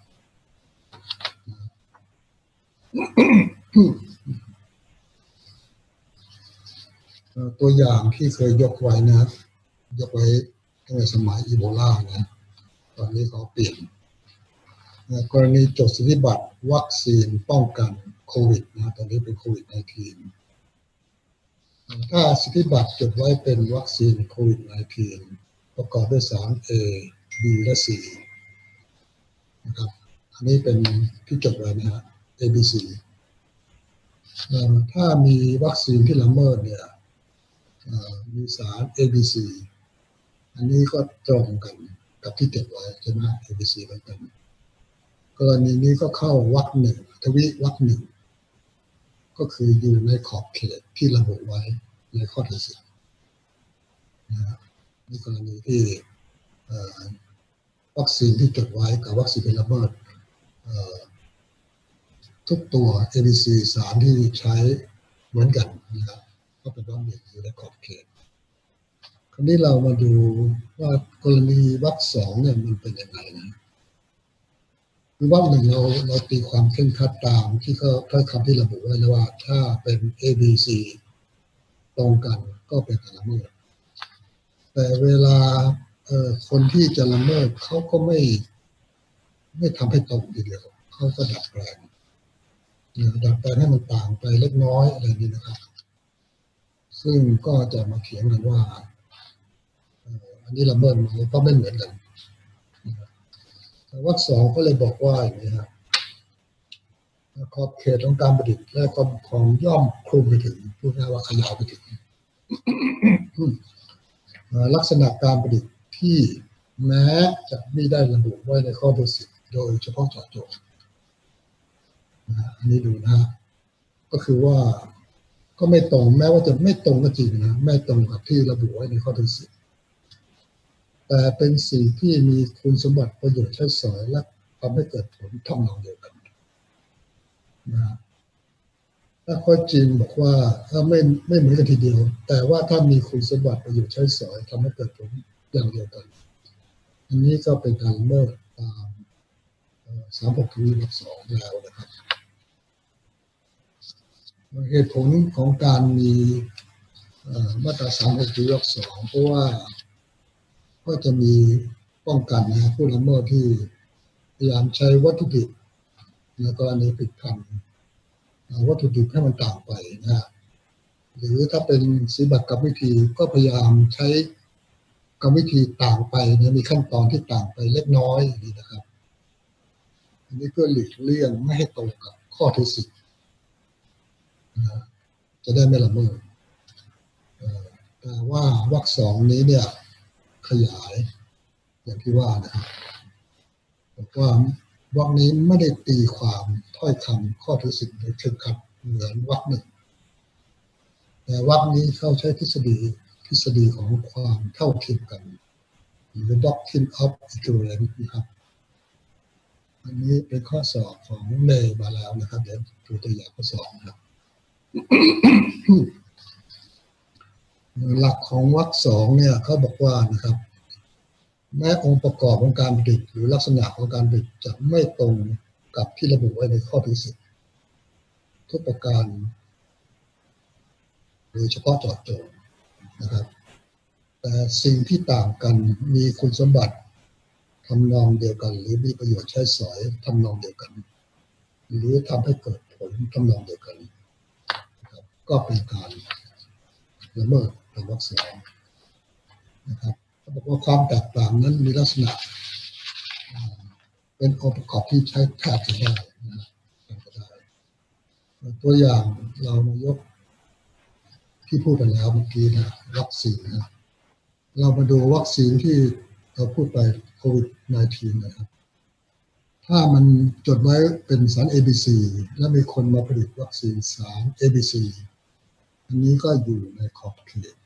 ข้อที่10ก็เป็นการละเมิดตาม36ประกอบ36ทวีวรรคหนึ่งแต่ถ้ามีคนมาดัดแปลงนะครับ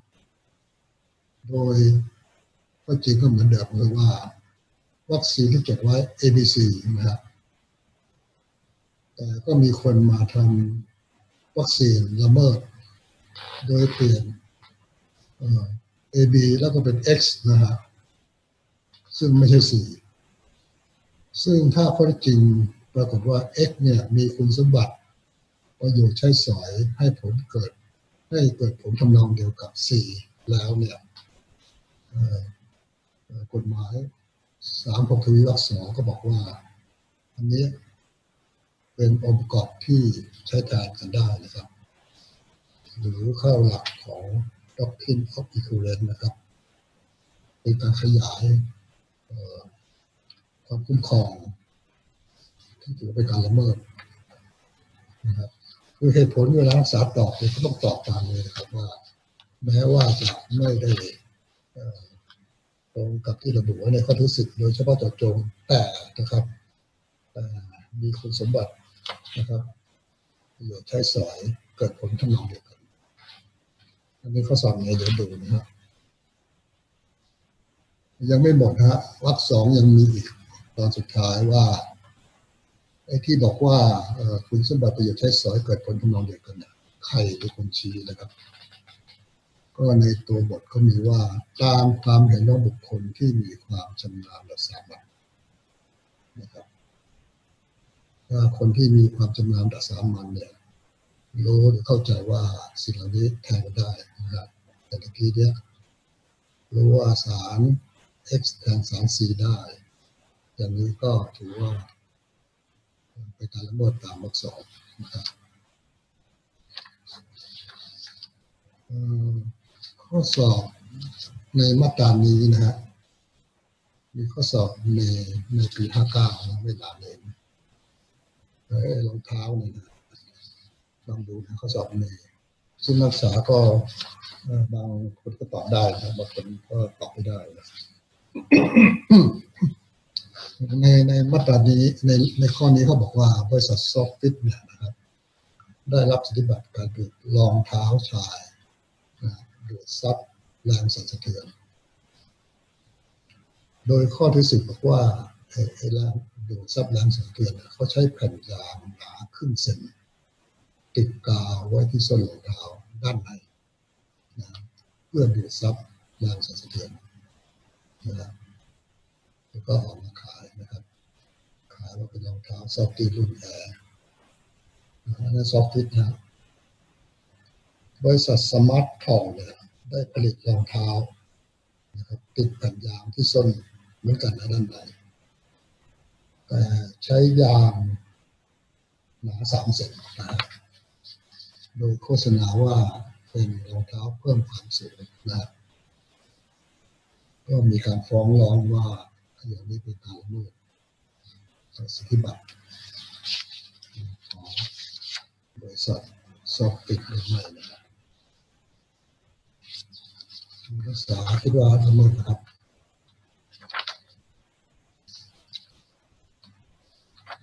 ในสิทธิบัตรเขาบอกว่าเขาใช้ครึ่งเซนจดไว้ใช้ยางหนาครึ่งเซนแต่ของคนละเมิดที่ถูกกล่าวหาละเมิดใช้ยางหนา3 เซนนะครับก็จริงอย่างนี้นะก็มีปัญหาว่าอย่างนี้เนี่ย3 เซนมันดูดซับแรงสั่นสะเทือนได้เหมือนครึ่งเซนไหมตามที่ก็ตัวสีบัตรไว้นะครับในคำเฉลยเนี่ยเขาบอกว่าส่วนแตกต่างดังกล่าวที่ว่าเนี่ยนะครึ่งเซนกับ3 เซนเนี่ยไม่ใช่ส่วนแตกต่างในสาระสำคัญสาระสำคัญของการประดิษฐ์รองเท้าทั้งสองเนี่ยนะครับก็คือดูดซับแรงสั่นสะเทือนได้เหมือนกันครับนี่ก็อ้าง36ทวีวรรค2นะครับว่าใช้ยาง3 เซนเนี่ยกับครึ่งเซนเนี่ยก็มีคุณสมบัติประโยชน์ใช้สอยหรือเกิดผลทำนองเดียวกันจึงเป็นการละเมิดตาม36 วรรคหนึ่งอนุหนึ่งประกอบ36ทวีวรรคสองข้อนี้ก็ถือว่าเป็นข้อสอบที่ยากสำหรับในเด็กๆนะครับเพราะว่ามันลงรายละเอียดลงไปถึงมาตรา36ทวีซึ่งเป็นบทขยายของมาตรา36โดยเฉพาะ36ทวีวรรคสองอันนี้เป็นครั้งแรกของเนที่ออกมาตรานี้แต่ถ้าเราย้อนกลับไปดูข้อสอบของผู้ช่วยเนี่ยก็ออกมาแล้วนะครับในมาตรานี้ซึ่งเดี๋ยวเราจะพูดต่อไปนะข้อสอบผู้ช่วยเนี่ยก็เป็นก็นานเหมือนกันนะเป็นเรื่องกระเป๋าน้ำร้อนนะนายดำเนินเนี่ยเป็นคนผลิตกระเป๋าน้ำร้อนนะโดยใช้สารประกอบมีซิลิก้า80พลาสติกเรซิน10ตะกั่ว10นะครับข้อสอบผู้ช่วยนะครับปรากฏว่าในสะดวกนี่แหละก็มาทำกระเป๋าน้ำร้อนเหมือนกันเราดัดแปลงโดยใช้ซิลิก้า80โพลิเมอร์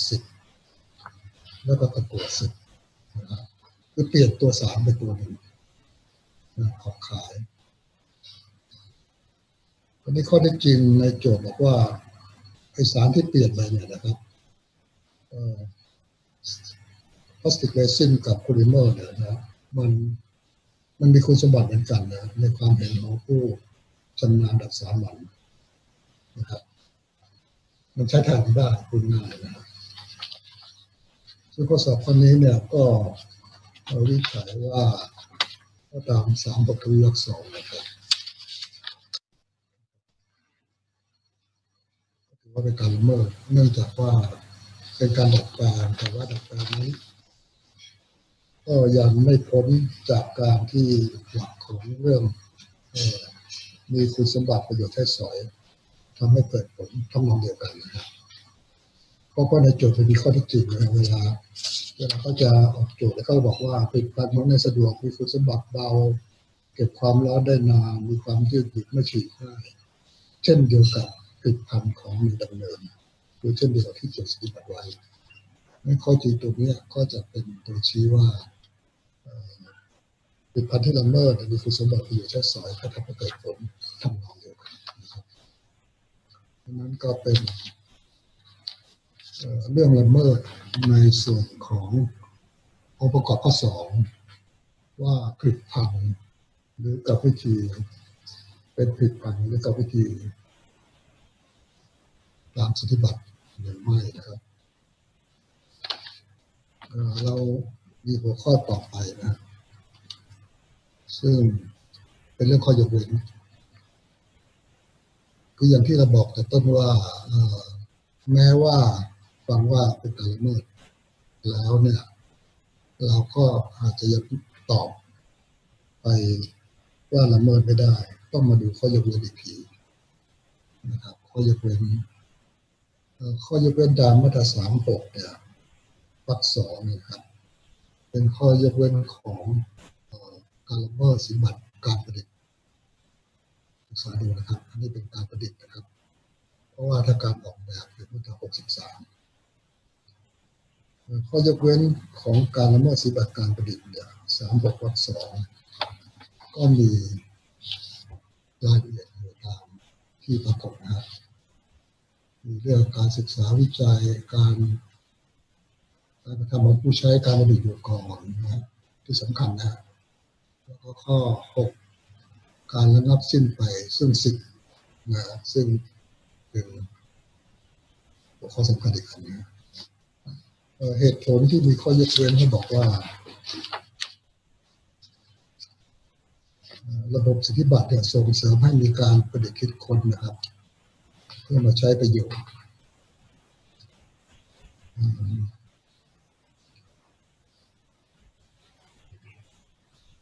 แต่อย่างไรก็ตามเนี่ยถ้าเป็นการศึกษาวิจัยนะครับซึ่งไม่ใช่กระทำเพื่อการค้านะครับก็น่าจะมีข้อยกเว้นนะหรือการกระทำที่ไม่เป็นการรบกวนขัดสิทธิ์นะครับหรือเป็นประโยชน์ต่อสังคมก็น่าจะให้ข้อยกเว้นไว้ นะครับตามที่เรากำลังดูอยู่36 วรรค 2ข้อยกเว้นข้อแรกนะเขาบอกว่าเพื่อการศึกษาค้นคว้าทดลองวิจัยนะครับแต่ก็มีต่อไปว่าต้องไม่ขัดต่อการใช้ประโยชน์ตามปกติของผู้ทรงสิทธิบัตรและไม่ทำให้เสื่อมเสียประโยชน์อันชอบธรรมของผู้ทรงสิทธิบัตรเกินสมควรนะครับความหมายของการที่ตามปกติของผู้ทรงสิทธิบัตรและผลประโยชน์คืออะไรนะครับเขาบอกว่าเจตนารมณ์กฎหมายสิทธิบัตรต้องการให้สิทธิผูกขาดแสวงหาประโยชน์ให้เจ้าของสิทธินะครับการละเมิดก็เป็นการละเมิดที่แสวงละเมิดต่อการแสวงหาประโยชน์นะครับแต่ถ้าเป็นการทำใดที่ไม่กระทบต่อการแสวงหาประโยชน์ก็ไม่ควรละเมิดนะครับตัวอย่างที่เขายกไว้ก็มีอาจารย์คณะวิศวะนะฮะถอดชิ้นส่วนของการประดิษฐ์ตามสิทธิบัตรเพื่อสาธิตให้นักศึกษาทราบกลไกการทำงานของการประดิษฐ์อันนี้ก็เขาเคยเป็นแนวรู้หนึ่งนะครับเป็นการกระทำที่เพื่อการศึกษาค้นคว้าทดลองวิจัยนะเรามาดูข้อ2นะครับข้อยกเว้นข้อ2อันนี้เป็นการให้สิทธิ์แก่ผู้ใช้การประดิษฐ์ก่อนนะครับข้อยกเว้นแก่ผู้ใช้การประดิษฐ์ก่อนอยู่ใน36 วรรค 2 นะฮะโดยหลักของอนุนี้เขาบอกว่า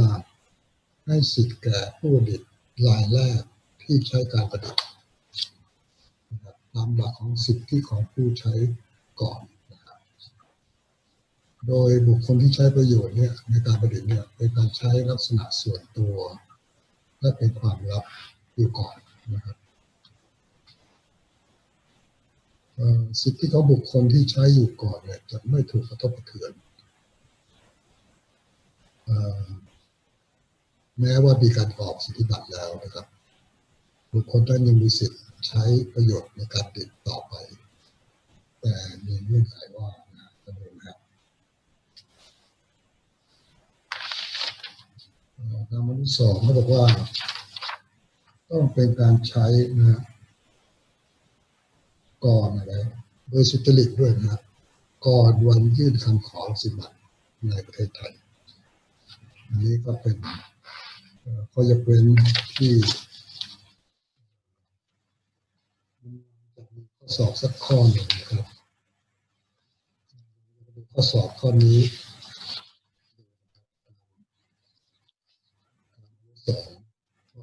2เรื่องสิทธิของผู้ใช้ก่อน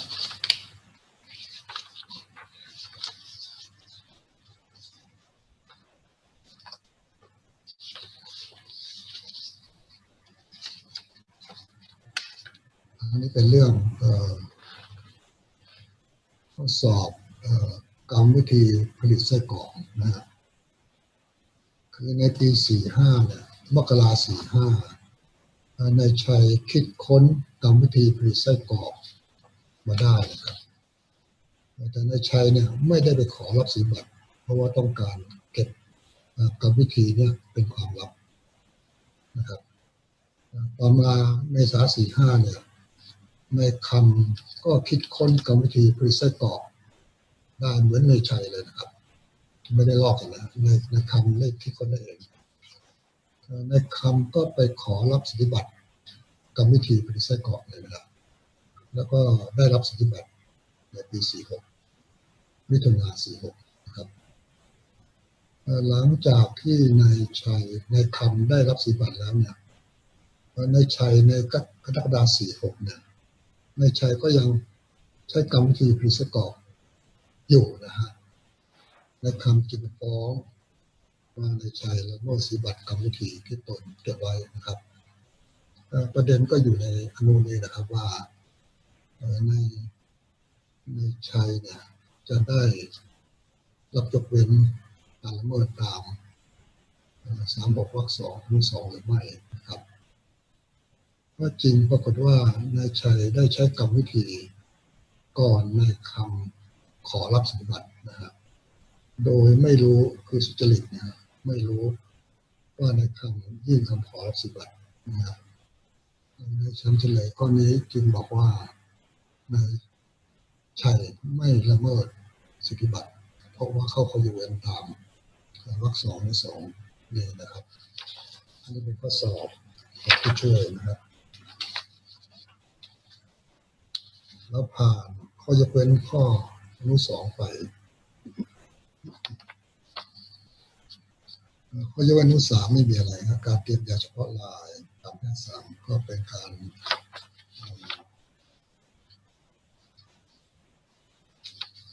ยกเว้นให้ไม่ให้กระทบกระเทือนต่อการรักษาคนไข้นะข้อ4การขอขึ้นทะเบียนยาอันนี้ก็เป็นการยกเว้นให้บริษัทยาไปขออนุญาตขึ้นทะเบียนระหว่างสิทธิบัตรนะครับเพื่อจะได้ผลิตยาจำหน่ายได้ทันทีหลังจากสิทธิบัตรสิ้นอายุข้อยกเว้นถัดไปการใช้อุปกรณ์เรือและยานอากาศยานที่เข้ามาไทยชั่วคราวเป็นประเทศอันนี้ก็เป็นข้อยกเว้น3 6 วรรค 2 วรรค 5 และวรรค 6นะครับส่วนข้อยกเว้นสุดท้ายเนี่ยที่สำคัญนะครับการระงับสิ้นสิทธิ์สิทธิบัตรดูนะครับอนุ7ว่าการใช้ขายมีเพื่อขายสินค้าและนำเข้าในราชจักรซึ่งเป็นพันตามสิทธิบัตรหากผู้ทรงสิทธิบัตรได้อนุญาตหรือยินยอมให้ผลิตหรือขายผลิตภัณฑ์ดังกล่าวแล้วนะครับหลักอันนี้เนี่ยเขาเรียกว่าหลักระงับสิ้นไปซึ่งสิทธิ์ในทรัพย์สินและปัญญา Principle of Exhaustion of Intellectual Property Right นะครับมีข้อยกเว้นอยู่36 วรรค 2 และ 7เป็นเรื่องผลิตภัณฑ์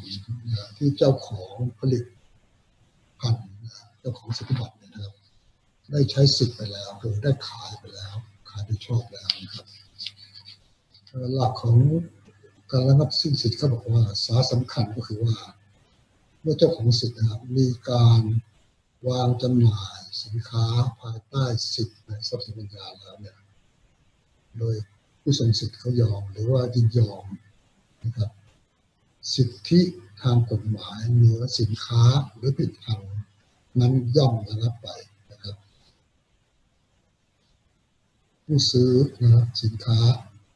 ไปแล้วเนี่ยครับย่อมมีสิทธิแสวงหาประโยชน์จากการใช้สินค้านั้นต่อไปได้นะครับ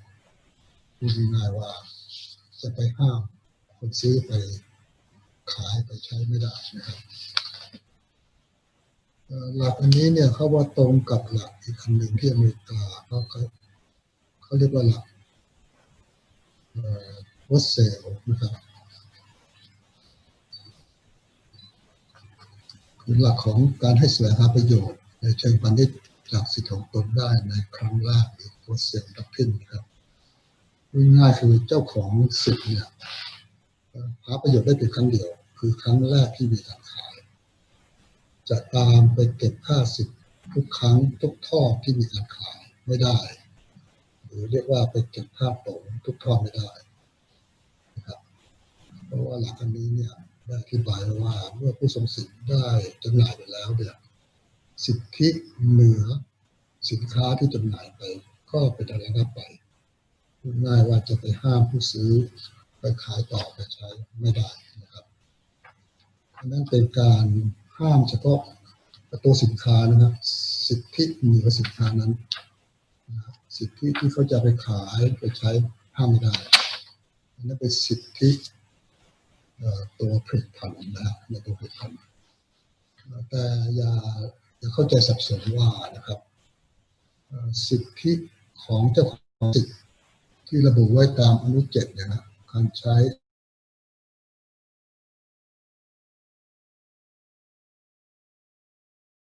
เขาเรียกว่าระงับสิ้นไปเฉพาะสิทธิที่อยู่ในตัวผลิตภัณฑ์ที่ขายไปเท่านั้นนะที่ระงับไปคือไปห้ามผลิตภัณฑ์นั้นหมุนเวียนต่อไปไม่ได้ห้ามไม่ได้ตัววัตถุเนี่ยห้ามไม่ได้ แต่ว่าสิทธิในนามธรรมหมายถึงว่าสิทธิของผู้ทรงสิทธิที่มีอยู่ตามมาตรา36วรรค 1 อนุ 1นะสิทธิในการผลิตการใช้การขายก็ยังมีอยู่สิทธิเดิมก็ยังมีอยู่นะครับที่ระงับไปเฉพาะสิทธิเหนือตัวผลิตภัณฑ์นั้นเท่านั้นนะครับอันนี้ก็เป็นข้อยกเว้นซึ่งเรียกว่าการระงับสิ้นโดยสิ้นสิทธินะข้อสอบในไม่น่าต่ำข้อสอบในผู้ช่วยไม่น่าต่ำกว่า3 ครั้งนะที่ออกไปลองดูนะฮะเรามาดูก็ได้ตัวอย่างข้อสอบในอย่างที่ยกตอบไปเลยนะครับข้อสอบนี้ก็เป็นเรื่องบริษัทดูดีนะฮะได้รับสิทธิบัตรการผลิตสำหรับสารเคมีช่วยประหยัดน้ำมัน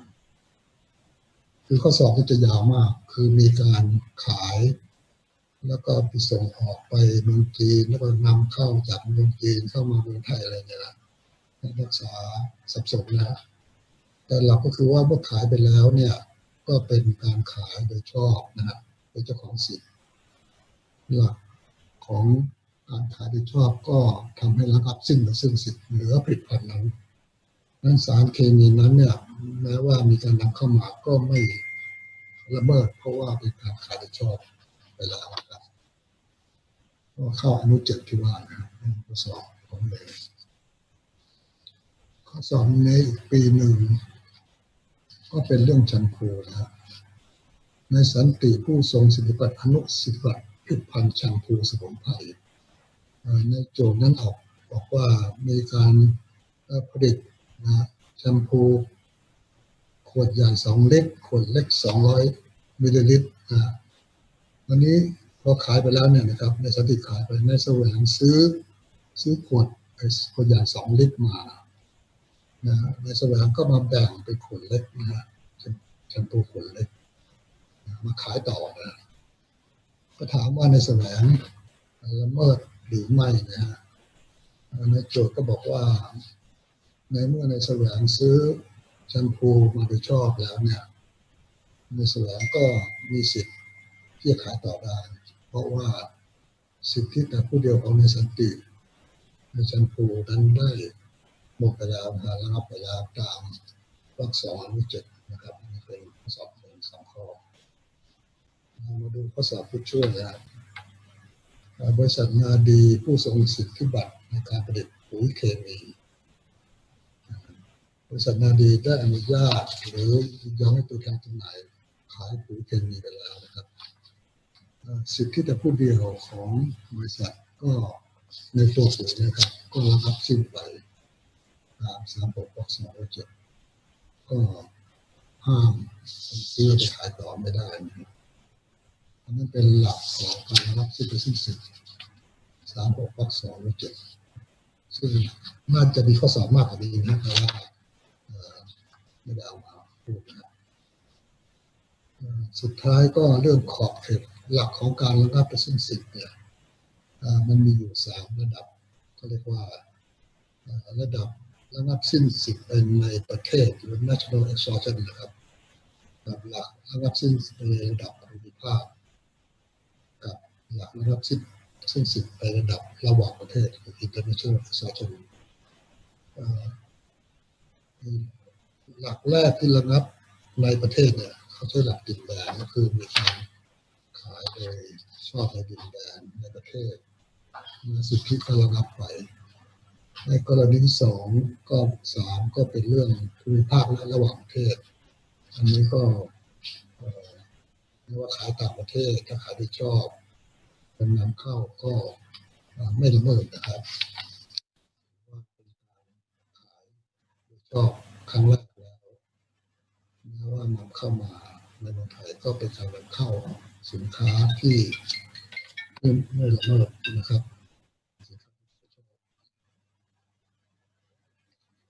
นี่เขาเรียกว่าการนำเข้าซ้อนหรือ parallel importation นะครับซึ่งหลักนี้มีว่าการนำเข้าซ้อนเนี่ยหมายถึงสถานการณ์ที่มีการนำสินค้าจากรัฐหนึ่งไปจำหน่ายรัฐหนึ่งโดยภายในรัฐที่นำเข้ามีผู้ประกอบการรายอื่นจำหน่ายอยู่แล้วนะครับค การนำเข้าซ้อนเนี่ยมีผู้นำเข้า2 รายแรกคือผู้ส่งสิทธิบัตรในไทยมีสิทธิแต่ผู้เดียวตาม36นะครับสิทธิแต่ผู้เดียวในการนำเข้ากับรายที่2เป็นผู้นำเข้าที่ซื้อผลิตภัณฑ์ที่ถูกต้องจากต่างประเทศนำเข้ามากรณีนี้ก็ไม่ละเมิดนะครับตามหลักสิทธิสุขที่ใช้หลัก international exhaustion นะครับในของกฎหมายไทยเนี่ยในคำพิพากษาศาลไทยก็ใช้หลักของ international นะครับ exhaustion นะครับซึ่งสิทธิในระหว่างประเทศนะครับเราน่าจะไม่มีเวลาพูดต่อในเรื่องของการละเมิดในหัวข้ออื่นนะมันมีที่เหลืออยู่คงยกไปคราวหน้าเป็นเรื่องของการละเมิดอนุสิทธิบัตรและการละเมิดสิทธิบัตรการออกแบบผลิตภัณฑ์นะครับอันนี้ก็คงจะได้แค่นี้นะที่เหลือไว้คราวหน้า